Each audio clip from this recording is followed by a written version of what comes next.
Next देखना मुझे इसमें, real and apparent depths,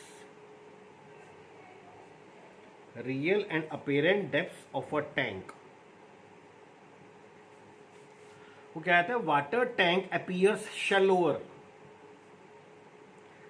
shallower means less deep than what it actually is. एक water tank आपको less deep दिखाई देता है, this is due to refraction of light as explain. ध्यान देना, ये हमारे पास refracting surface X Y,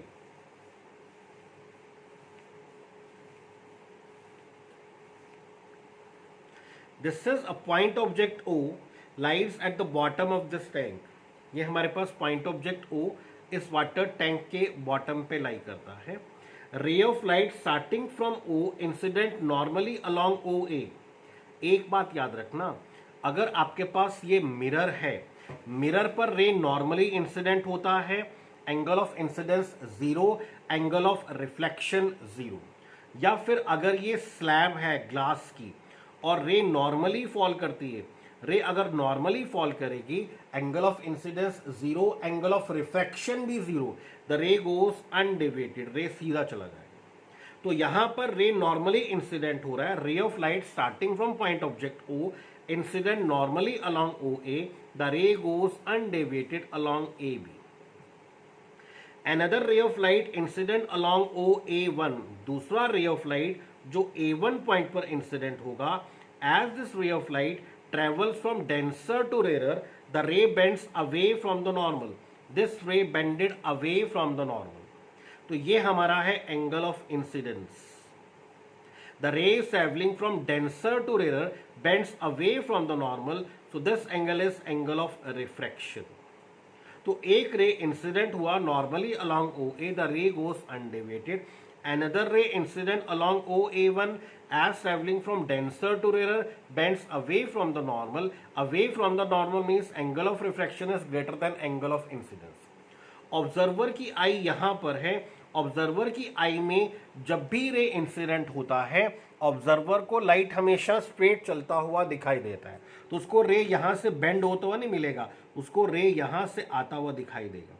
the light appears to travel along a straight line, तो उसको ये रे यहां से आती हुई दिखाई देगी, तो उसको ऑब्जेक्ट की बजाय उस ऑब्जेक्ट की इमेज दिखाई देगी। ये हमारे पास है real depth, X is the real depth. उसको आई दिखाई देगा, उसको अपेरेंट डेप्थ मिलेगा, this Y is the apparent depth. इसीलिए जो वाटर टैंक में जो ऑब्जेक्ट होता है, कॉइन होता है, कोई भी ऑब्जेक्ट होता है, वो आपको थोड़ा सा ऊपर दिखाई देता है। अब बच्चे डेरिवेशन याद रखने के लिए बहुत सी छोटी सी बात याद रखनी है। आपको कैलकुलेट क्या करना है, sine I upon sine R, बहुत सिंपल डेरिवेशन है। आपको सिर्फ निकलना है sine I upon sine R. अगर ये आई है, ऑब्वियस है this angle is I, alternate angle कह सकते हैं। अगर ये आर है, ऑब्वियस है this angle is R, corresponding angle कह सकते हैं। आपको लेना है sine I upon sine R. तो in triangle A O A one, in triangle A O A one check करना मुझे, sine I upon sine R is equal to mu. इसको पढ़ते हुए क्या पढ़ोगे, इसको पढ़ते हुए या in triangle A O A one, sine I को क्या लिखेंगे आप, साइन आई को लिखेंगे आप perpendicular A one upon hypotenuse O A one. Sine I is perpendicular that is A one upon hypotenuse O A one.